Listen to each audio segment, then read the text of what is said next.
حضور اقدس صلی اللہ علیہ وسلم اور صحابہ کرام نے دین کے پھیلانے میں جس قدر تکلیفیں اور مشقتیں برداشت کی ہیں،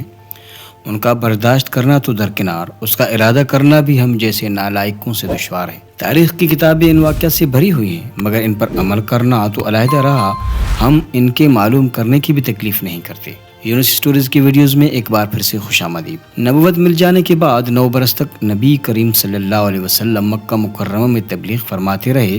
اور قوم کی ہدایت اور اصلاح کی کوشش فرماتے رہے،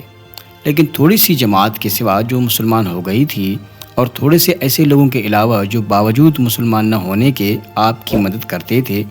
اکثر کفار مکہ آپ صلی اللہ علیہ وسلم اور آپ کے صحابہ کرام رضوان اللہ تعالی علیہم اجمعین کو ہر طرح کی تکلیفیں پہنچاتے تھے اور جو ہو سکتا تھا اس سے درگزر نہ کرتے تھے۔ حضور صلی اللہ علیہ وسلم کے چچا ابو طالب بھی انہی نیک دل لوگوں میں تھے جو باوجود مسلمان نہ ہونے کے حضور صلی اللہ علیہ وسلم کی ہر قسم کی مدد فرماتے تھے۔ 10ویں سال میں جب ابو طالب کا بھی انتقال ہو گیا تو کافروں کو اور بھی ہر طرح کھلے مہار اسلام سے روکنے اور مسلمانوں کو تکلیف پہنچانے کا موقع ملا۔ حضور اقدس صلی اللہ علیہ وسلم اس خیال سے طائف تشریف لے گئے کہ وہاں قبیلہ ثقیف کی بڑی جماعت ہے،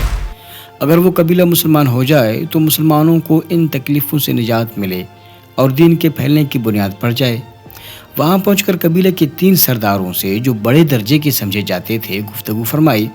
اور اللہ کے دین کی طرف بلایا اور اللہ کے رسول کی یعنی اپنی مدد کی طرف متوجہ کیا، مگر ان لوگوں نے بجائے اس کے کہ دین کی بات کو قبول کرتے یا کم سے کم عرب کی مشہور مہمان نوازی کے لحاظ سے ایک نووارد مہمان کی خاطر مدارت کرتے صاف جواب دے دیا اور نہایت بے رخی اور بد اخلاقی سے پیش آئے۔ ان لوگوں نے یہ بھی گوارا نہ کیا کہ آپ یہاں قیام فرما لیں۔ جن لوگوں کو سردار سمجھ کر بات کی تھی کہ وہ شریف ہوں گے اور مہذب گفتگو کریں گے، ان میں سے ایک شخص بولا کہ اوہو، آپ ہی کو اللہ نے نبی بنا کر بھیجا ہے۔ دوسرا بولا کہ اللہ کو تمہارے سوا کوئی اور ملتا ہی نہیں تھا جس کو رسول بنا کر بھیجتے۔ تیسرے نے کہا کہ میں تجھ سے بات کرنا نہیں چاہتا، اس لیے کہ اگر تو واقعی نبی ہے جیسا کہ دعویٰ ہے تو تیری بات سے انکار کر دینا مصیبت سے خالی نہیں، اور اگر جھوٹ ہے تو میں ایسے شخص سے بات کرنا نہیں چاہتا۔ اس کے بعد ان لوگوں سے نا امید ہو کر حضور اکرم صلی اللہ علیہ وسلم نے اور لوگوں سے بات کرنے کا ارادہ فرمایا کہ آپ تو ہمت اور استقلال کے پہاڑ تھے، مگر کسی نے بھی قبول نہ کیا، بلکہ بجائے قبول کرنے کے حضور صلی اللہ علیہ وسلم سے کہا کہ ہمارے شہر سے فوراً نکل جاؤ اور جہاں تمہاری چاہت کی جگہ ہو وہاں چلے جاؤ۔ حضور اکرم صلی اللہ علیہ وسلم جب ان سے بالکل مایوس ہو کر واپس ہونے لگے تو ان لوگوں نے شہر کے لڑکوں کو پیچھے لگا دیا کہ آپ صلی اللہ علیہ وسلم کا مذاق اڑائیں، تالیاں پیٹیں، پتھر ماریں، حتیٰ کہ آپ صلی اللہ علیہ وسلم کے دونوں جوتے خون کے جاری ہونے سے رنگین ہو گئے۔ حضور اقدس صلی اللہ علیہ وسلم اسی حالت میں واپس ہوئے۔ جب راستہ میں ایک جگہ ان شریروں سے اطمینان ہوا تو حضور صلی اللہ علیہ وسلم نے دعا فرمائی، اللہم انک اشکو ضعف قوتی وقلت حیلتی وہوانی علی الناس یا ارحم الراحمین انت رب المستضعفین۔ اے اللہ، تجھی سے شکایت کرتا ہوں کہ میں اپنی کمزوری اور بے کسی کی اور لوگوں میں ذلت اور رسوائی کی، اے ارحم الراحمین، تو ہی ضعفاء کا رب ہے اور تو ہی میرا پروردگار ہے۔ تو مجھے کس کے حوالے کرتا ہے؟ کسی اجنبی بیگانہ کے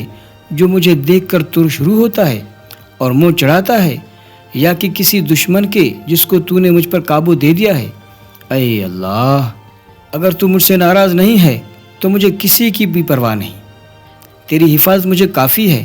میں تیرے چہرے کے اس نور کی طفیل جس سے تمام اندھیریاں روشن ہو گئی، مالک الملک کی شان قہاری کو اس پر جوش آنا ہی تھا۔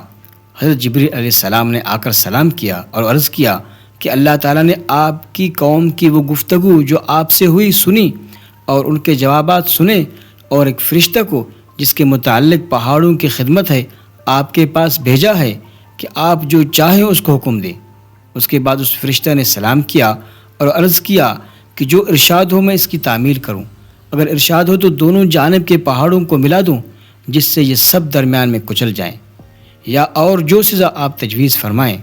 حضور صلی اللہ علیہ وسلم کی رحیم و کریم ذات نے جواب دیا کہ میں اللہ سے اس کی امید رکھتا ہوں، اگر یہ مسلمان نہیں ہوئے تو ان کی اولاد میں سے ایسے لوگ پیدا ہوں جو اللہ کی عبادت کرتے ہوں۔ یہ ہیں اخلاق اس کریم ذات کے جس کے ہم نام لیوا ہیں۔ کہ ہم ذرا سی تکلیف سے، کسی کی معمولی سی گالی دینے سے ایسے بھڑک جاتے ہیں کہ پھر عمر بھر اس کا بدلہ نہیں اترتا، ظلم پر ظلم اس پر کرتے رہتے ہیں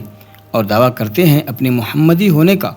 نبی کے پیروکار ہونے کا۔ نبی کریم صلی اللہ علیہ وسلم اتنی سخت تکلیف اور مشقت اٹھانے کے باوجود نہ بد دعا فرماتے ہیں نہ کوئی بدلہ لیتے ہیں۔ ایسی ویڈیوز کے لیے ہمارے YouTube کو سبسکرائب کریں۔ شکریہ۔ اللہ حافظ۔